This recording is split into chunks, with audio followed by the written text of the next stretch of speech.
На хартија останаа ветувањата за довршувањето на гасификацијската мрежа во Куманово, истакна на пресконференција Дејан Јовановски од Општинскиот комитет на ВМРО ДПМНЕ. Тој нагласи дека Димитриевски и СДСМ ветиле проширување и доизградба на гасификацијската мрежа, создавање на услови гасот да биде достапен до секое семејство, приклучување на државните институции лоцирани во градското подрачје и Општата болница Куманово како еден од поголемите загадувачи во градот.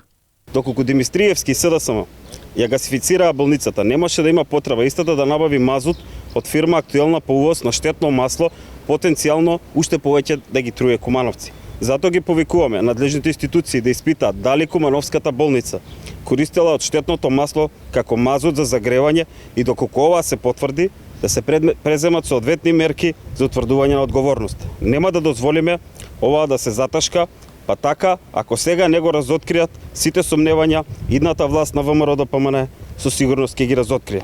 Според ВМРО ДПМНЕ, незначителните намалувања на цената за приклучок нема да влијаат граѓаните масовно да се ориентираат кон гасот како енергенс, а со ваквата спора динамика на гасификација ќе требаат децении за да се видат посакуваните резултати во економијата и во заштитата на животната средина. Зарем Димитриевски и СДСМ не ветува голема поддршка за Куманово од владата на СДСМ. Па оттука прашуваме колку пари Општина Куманово има добиено од владата за ширење на гасоводната мрежа.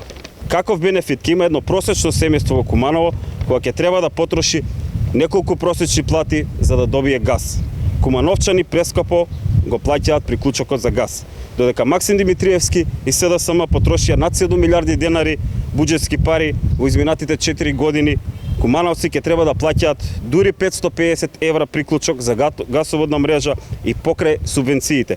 Јовановски потенцира дека согласно досегашното искуство граѓаните треба да бидат ослободени од каков било трошок. Затоа бесплатен приклучок кон гасоводната мрежа за секое семејство ќе биде една од првите одлуки на локалната власт предводена од ВМРО ДПМНЕ. Дополнително ќе бидат разгледани можностите за субвенции за вградување гасни котли во висина од 50% од цената на еден котел.